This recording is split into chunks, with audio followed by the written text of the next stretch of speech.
Hello everybody, welcome to the Boxing Science Podcast. This is episode 44, where I'm going to be answering your questions on a range of different subjects of strength and conditioning in boxing. Some of the subjects today are going to be looking at the Boxing Science React series, how to test punching power, how to adapt conditioning to injured athletes, to bag intervals, and also to jiu-jitsu athletes.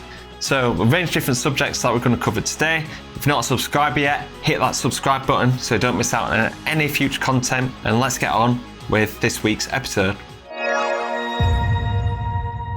So the first question, out of the Boxing Science React series, which boxer trains the best right now?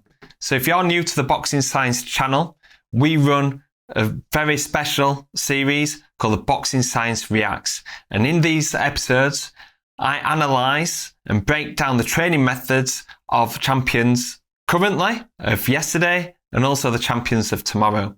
And the main goal of this is to explain the benefits of each exercise that they do, how this benefits them as an individual and their performance characteristics, and also a little bit of critique here and there on how they possibly can do it better, but also giving people a better understanding on how to adapt these training methods and integrate them into your training program. So we've done Canelo, Golovkin, Gervonta Davis, Terence Crawford, just to name a few. Which champions are currently doing the best training methods?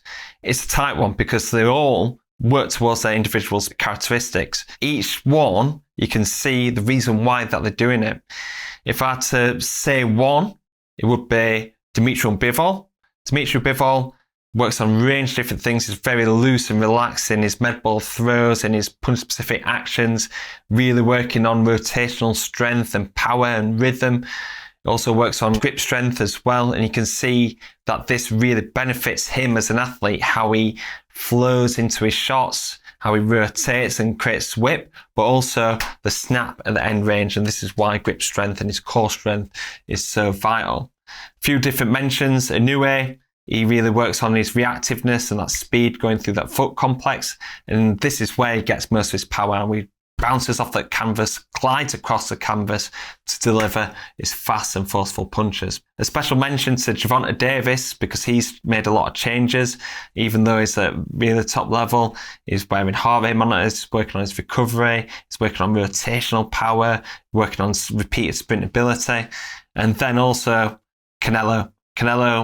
I did his strength and conditioning React series around about a year ago now, clips over the past several years. But recently, he's adapted his training. He's gone to high altitude camp in Lake Tahoe. He's also working on different things such as like the air bike and the curve, and more working on hand speed and rotational power. And he's seen a real shift in his strength and conditioning approach. And this is fantastic to see somebody right at that very top level that is still making the changes despite his success. A lot of these athletes work on a range of different methods, but it's fantastic to see that strength and conditioning is playing a big part in their physical preparation going into successful performance. And it's often like an argument that old school training is the best. However, when we see this Boxing Science React series, all the top level boxers now integrating new methods using sports science and evidence-based practices to help them as an individual to work towards their key attributes of a boxer. So it's really highlighting if these top 10 pound for pound athletes are doing strength and conditioning and doing really intensive physical preparation, the new school way of training is outweighing the old school methods. So fantastic to see. I've learned a lot on this journey of doing the Boxing Science React series. So if you haven't seen this yet, go and check out our YouTube channel and go and check out these really intriguing episodes. How to test punch power. Obviously, punch power is the main thing that we want to improve on. Whether you're a counter puncher, volume puncher, whether you're more an endurance athlete or you're a power puncher yourself, everybody wants to punch harder. To get in the knockouts, that's the main aim of boxing. However, it's very hard to assess punch power because there's lots of different elements to it. There's the speed, there's a snap, there's the timing, how your opponent is coming onto the shot. It's also whether they're going away from the shot. It's your length tension relationship, towards the end range or close range punches. There's not a lot of research that supports like punch dynamometers being used in some studies, but the statistical significance and the strength of these studies are quite questionable. There's not much kind of technology out there that you'd be able to test punch power. Even if there was a punch power test, like as in like punching a bag or a pad or anything like that, it's still quite dangerous to do this because obviously you're punching a bag as hard as possible without like a real big warm-up, without hand wraps or gloves or anything like that. And if you're punching something as hard as possible, high risk of getting some hand injuries, wrist injuries or upper limb injuries. With this, I don't think even with the technology, if the technology improves and everything like that, I still think that I'd more leaning towards doing a physical performance test where you can estimate punch power and estimate punch force. At Boxing Science, we use the landmine punch throw. This is an assessment of hand speed where we're using the gym aware attached to the bar, which gives us feedback on peak velocity. And peak velocity is a representation of speed and the maximum speed, the momentum that is being delivered during a punching action. So this is possibly the most accurate way to test punch force and punch speed. Variations of this where we can go heavier. So when we go heavier, this is showing an athlete whether they need to work on their hand speed or they need to work on strength. So if they do better at the lighter loads than they do the heavier loads, they're most likely needing to work on their upper body strength and rotational strength. If they're doing better at the heavier loads compared to the lighter loads, then they're more likely to need to work on hand speed, working on stuff like med ball punch throws, landmine punch throws, working on upper body speed, and also rotational power and speed as well. So this assessment gives you a lot more behind the punch. Rather than just going, right, somebody can punch hard, but how do they punch hard? Is it due to the snap of the punch? Is it due to the speed of delivery? With the landmine punch throw, we can tell you a lot more about a physiological profile that then can transfer into helping improve somebody's punching power. And this assessment we started doing about 8 years ago now. It actually came up on my Facebook memories recently where we were testing out this landmine punch test. And there wasn't anything in the research that supported this. However, we started playing about, we started doing just a landmine punch, and then we thought, right, we're losing some acceleration here. We're getting a lot of deceleration towards the end range. Let's do it as a throw. So we started doing it as a landmine punch throw, and then we got a load velocity profile going from 20 kilos all the way to 40 kilos.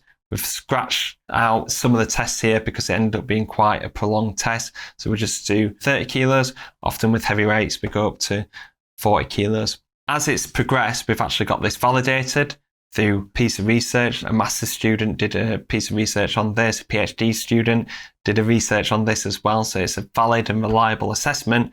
And also, this is now being used at the UFC Performance Institute. Some of the best MMA athletes and one of the best sports science organizations in the world, UFC Performance Institute, are using this test that we would just kind of made up in the gym. So it shows that messing about in the gym, using some numbers, experimental in your approach can have a big impact on the program that you're delivering for your athletes. So this question, it might be a long answer. How did Boxing Science start? So how did Boxing Science start? I was like getting into like sports science and doing my studying. I didn't really know what I wanted to do in terms of whether I wanted to be an S&C coach. I didn't really know much about strength and conditioning at that time. Personal trainer, wanted to be a nutritionist or PE teacher. I most likely were going towards a PE teaching route. I did a work placement where I was like not really happy in and I weren't really inspired to be a PE teacher. So I was like there thinking, well, what can I do? My passion is training. I want to work with athletes and people that are motivated to train. And I want to be a strength and conditioning coach. At that same time, I saw a video of Alex Ariza working with Manny Pacquiao and Amir Khan. I was just like, that's exactly what I want to do. I want to work in boxing because I'm a huge fan. I've always been a huge fan from being a young age. And I wanted to work with athletes that are motivated. I wanted to work with athletes that you have a long time with and you can have an impact on.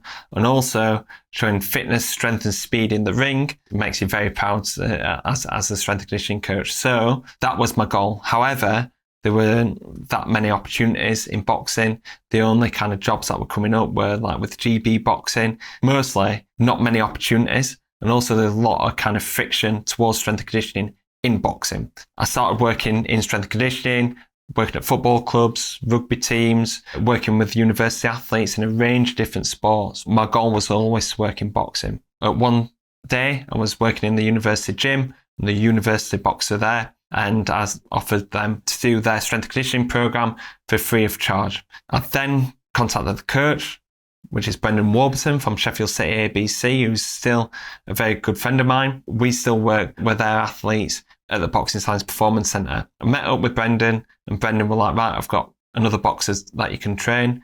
And then another boxer came and then my first professional boxer came.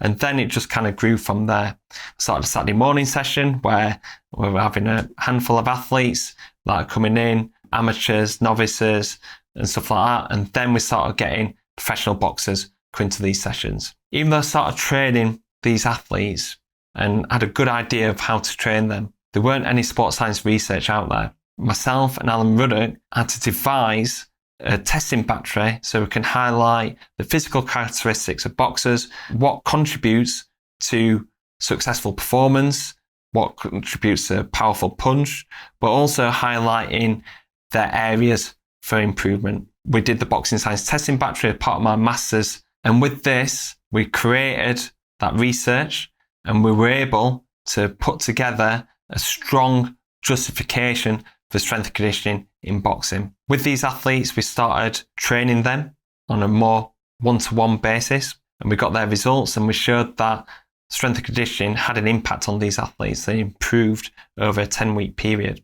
Even though this were like a bit of a case study and you could go to a sports science research journal and try and get an article in there, we knew that boxing coaches, S&C coaches around boxing and boxers themselves might not be picking up the latest journal of strength and conditioning. We needed to find a way that we can spread the message.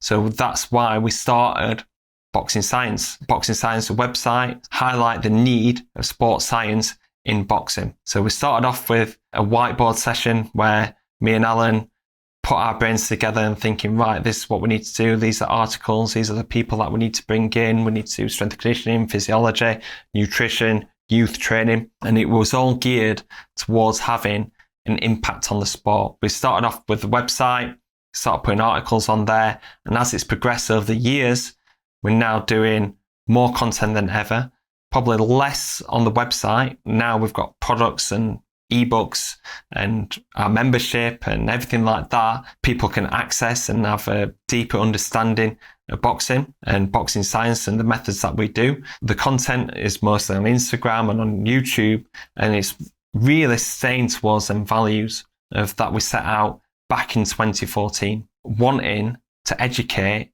boxers, coaches, S&C coaches, personal trainers, physios, nutritionists on evidence-based methods that can help improve physical performance of a boxer, but also improve the safety of a boxer as well. I feel that over the last 9 years, 10 years that I've been working in boxing now, the training standards have improved. I like to think that boxing science had impact on that. And the values that we had then are still very true today. We're forever increasing our knowledge. Our passion remains the same, but most importantly, we believe in what we're doing. And this is why we're continuing to keep researching, keep advancing our training methods, still investing into how we share experience and knowledge that we have with boxing to hopefully keep improving the training standards in boxing. So I've got an interesting question here. Should boxers play golf? The reason why it's so interesting is because I see a lot of boxers playing golf on social media.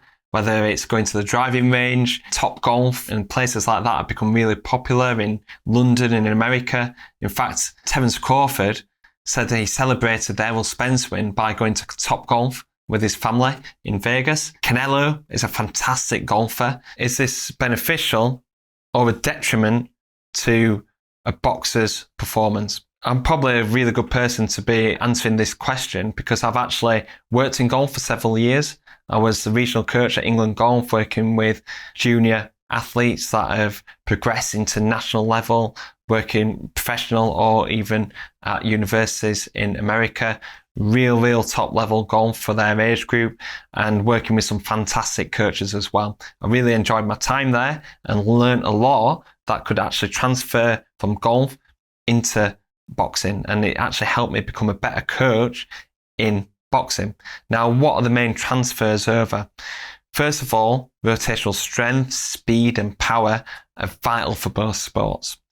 Rotational mobility is really important for golf, and that is really important to reduce injury and also improve rotational speed and power. There's also a lot of faults in golf that I see with boxers as well. They're quite tight in their adductors, which mean they're quite weak in their glute med. If they've not got great shoulder range, not great rotational mobility, they start compensating by using their lower back, and also kind of flaring the elbow, which they end up getting golfer's elbow, which is quite a common injury in boxing as well. Like I said, I worked with some top level youth golfers. Their technique was spot on. Their club head speeds were anything from 100 to 130 miles an hour. Their technique, there were still faults in it that were causing tightness and injuries. So for example, if they weren't rotating enough, they'll start kind of compensating using the lower back, didn't get enough kind of strength through external rotation in the shoulder and the rotator cuff, they end up kind of flaring the elbows and end up getting golfer's elbow injuries. So we're working with boxers that are quite tight in their shoulders, potentially quite weak in their glutes, and they've not got that optimal golf technique. So they're going to end up compensating to try and get as much rotation through the shot. They also, if they're on the driving range, they're going to hit it as hard as possible. So this can end up contributing to some sort of injuries for boxing. I'm not going to say that golf should be totally off the cards for boxers, but it's about managing that load.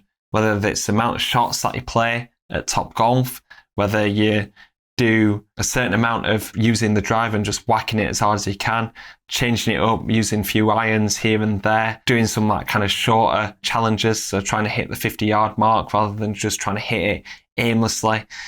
Doing stuff like that is really important. Also, getting your technique right. Maybe if you're wanting to try and take it up as a hobby away from boxing, getting a coach to make sure that you're getting that technique right. The better that the technique is, obviously you become a better golfer, but also you're reducing that likelihood of injury. When going through intense phases of training camp, I'd probably take golf out of the program so that you can focus on your boxing, but it's good to do in between fights as active recovery or anything like that. But just managing them loads in terms of volume, if you're playing hundreds of shots and then also hitting really intensive shots, going to the driving range and just whacking it with a driver, these can contribute to injuries that might flare up through your boxing anyway. Like I said, through the lower back and through the elbow, these are very prevalent in golf and very prevalent in boxing as well. Once you get a boxer doing golf, you're asking for trouble. I'm not saying totally don't do it, but be very cautious in your approach to make sure that it's not a detriment to your boxing performance. What are the best conditioning alternatives if you can't run due to an injury? Now, this is a really interesting question that I get quite a lot across social media, looking for alternatives to running because they've got some lower body injuries, whether that's shin splints, a knee injury or hip injury, maybe even a lower back injury as well. I often see this with boxers as well, saying after a bad performance or a loss, or if they're struggling to make the weight, it's often down to them having an injury that's affected their ability to run for volume or for the intensity. Now, if you've got an important fight in place and you can't run, you've got to find an alternative to make sure that you're still targeting them physical adaptations and you're fit enough to get in the ring. There's something that I come across quite often with fighters getting towards competition because the training loads are so high. Often there's an injury that can end up getting in the way. Great alternatives the air bike, because that is a full body conditioning exercise. You've also got the watt bike. The only problem is that this is quite lower body dominant, and because we've said in a previous episode that cycling can end up finding athletes in no man's land because they're unable to push on and go towards red zone adaptations because they are physically fit, but they haven't got that leg strength and the efficiency through the cycling technique to be able to get up into the red zone and challenge cardiovascular wise. So that's why we do a lot of watt bike work in the altitude tent. If you haven't got access to these, doing stuff like circuits, reducing lower body impact forces, you can see what you can do for lower body, whether you can do burpees or mountain climbers or running on the spot on the pad or anything like that. These are going to be reducing impact forces that won't flare up that injury. Doing like battle ropes, doing circuits is a fantastic way to get that full body conditioning, targeting central or even muscle buffering adaptations. The main way to reduce the likelihood of injury during training camp for the lower limb through running-based things is to manage volume and intensity, to do maybe 2 running sessions a week, the rest on the air bike or on the watt bike as well. Not thinking, right, I'm just going to run and end up picking up an injury. Maybe like doing the curve instead of like running outdoors or on a track. This helps reduce them impact forces, variation between air bike and circuits and the volume loads and intensities. These are really important to try and improve physical performance, but also reduce that likelihood of injury. So bag intervals for power endurance. So this is something that we've been asked to do quite a lot for either online or with athletes that we work with, is how to improve power endurance on the bag. So there's one thing doing it on the air bike or on the curve or during a circuit, but how can you make that specific to boxing? You could do the muscle buffering kind of adaptations that we do 12 seconds on, 48 seconds off, hitting that bag as hard as possible and then having a rest for 48 seconds. The only problem with that is you're unable to really increase that intensity that much to be able to get them muscle buffering adaptations. So muscle buffering adaptations happen between 10 and 12 millimole per litre, and this is done about 90 to 95% of your maximum speed, whether that's on the curve or on the assault bike or the air bike. It's very hard to match that intensity on a bag. Having such a short period of work followed by a long period of rest, probably working no man's land there, is probably going to end up being quite easy. So maybe doing a longer bag interval of 4 to 5 minutes, but changing that up to 10 seconds on and 20 seconds off. 10 seconds max out punching, power punches, not just like non-stop punching where you're just tapping the bag, but it's actually getting that force, that speed, intent, and non-stop punching action for 10 seconds. Having a short window of recovery, 20 seconds, and then repeating that again for 10 seconds. You're probably not going to get a great adaptation by only doing 3 minutes on, 1 minute off. So you want to increase that time to around about 5 minutes. Have 1 minute rest in between, and then do this for 3 or 4 rounds. And this is a fantastic way to get the muscle buffering and speed endurance adaptations and power endurance for you to be able to control that muscular acidosis and be able to maintain your power through to the latter stages of the fight. It's a very interesting question, how to adapt the boxing science conditioning methods to Brazilian Jiu-Jitsu. Boxing and Brazilian Jiu-Jitsu is very different. Boxing is a striking sport, whereas Jiu-Jitsu is a martial arts, which is basically grappling. Very, very technical grappling, that is. So this creates very different energy demands. I'd say boxing is more aerobic and Jiu-Jitsu is more lower heart rates, more anaerobic. So there's actually a study done by De Silva et al. This looked at the lactate responses during Brazilian Jiu-Jitsu. And what they found was after the first match in a Jiu-Jitsu tournament in simulated conditions, Brazilian Jiu-Jitsu athletes had 10 millimole per litre in terms of their blood lactate. And this is during simulated matches. This is taking away that competitive edge. So in competition, I expect this to be even higher. Compared to boxing, there's a very old piece of research now, 1995, that showed that blood lactate levels to be 8 millimole per litre. Jiu-Jitsu, I'd be like saying, right, that's more anaerobic. We're more looking towards peripheral adaptations, so the 30-second max out sprints and different variations such as clusters on the air bike, full body conditioning, and also doing muscle buffering capacity. Muscle buffering capacity, trying to control that muscular acidosis so that lactate doesn't go up and out of control and end up being quite fatiguing in different matches, especially for Brazilian Jiu-Jitsu athletes that are then transition into MMA athletes where they have to do that over 3 or 5-minute rounds. So yeah, I'll be saying like with Jiu-Jitsu athletes, if they're wanting to follow the boxing science conditioning methods, to more go towards 30-second maximum sprints to increase that ability to extract oxygen from the blood and to be tolerable to high lactates, and then also muscle buffering capacity to be able to control them increases in muscular acidosis and reduce the likelihood of fatigue. So the final question, very good one.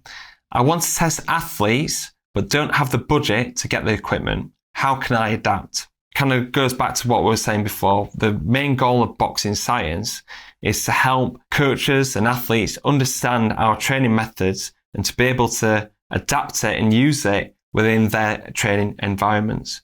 We know at Boxing Science we're very, very lucky to have the equipment that we have access to, that we can really monitor and detail an athlete's physical characteristics to highlight strengths, areas for improvement, and also monitor changes. But we also understand, due to the constraints of amateur and professional boxing, not every athlete or coach have access to this equipment. We designed the Boxing Science testing battery so this can be used in most training environments. So for example, landmine punch throw assessment, we can actually adapt that into med ball punch throw. So we do that with a 3 kilo medicine ball, which most people have access to, a tape measure, and this can be a fantastic way to monitor hand speed and punch power. Looking at like jump height, that can be quite difficult. So we use OptiJump. We've got also Output Sports and Gym Aware at the gym where we can analyze an athlete's ability to jump high and the lower body explosiveness. You can adapt this by using the MyJump app. MyJump app is a fantastic way to assess jump height, and you can do a slow motion video of an athlete's jump, and this calculates the time frames from an athlete leaving the floor to landing on the floor, and it calculates an athlete's jump height. This is quite an accurate and an affordable way to be able to assess jump height. You can also do reactive strength index with this, and then the other tests such as core rotational tests, you probably can do a lateral side plank hold, you can do supine core holds to assess core strength. You can also look at movement and mobility drills just using overhead squat, and then you can also do the 30-15 test to assess an athlete's high intensity fitness, and all you need there is a heart rate monitor, which most athletes should be able to get. 30-15, it's 30 seconds on, 15 seconds off. All you need to do is get access to a treadmill that can go up towards high speeds. The testing equipment that you need is a smartphone that most people have, a heart rate monitor that you can get off Amazon for £30 to £40. And then also you've got a medicine ball that most gyms have, and then you've got a tape measure as well. So you're looking at a testing battery for equipment that's under £70. That's the most affordable way that you can do it instead of spending thousands of pounds on testing equipment. Okay guys, so that's the end of this week's episode of the Boxing Science podcast. This has been podcast episode 44. There's a lot more content where this come from. We've got a range of different Q&As and guests on the Boxing Science podcast, so go and check that out, whether you're on YouTube, Apple or Spotify. Whatever platform that you're on, follow us, subscribe to us, and also leave us a like or a 5-star rating, as this helps boost the podcast and enables us to do more content. Thank you very much for watching or listening. Hopefully see you on the next episode of the Boxing Science podcast.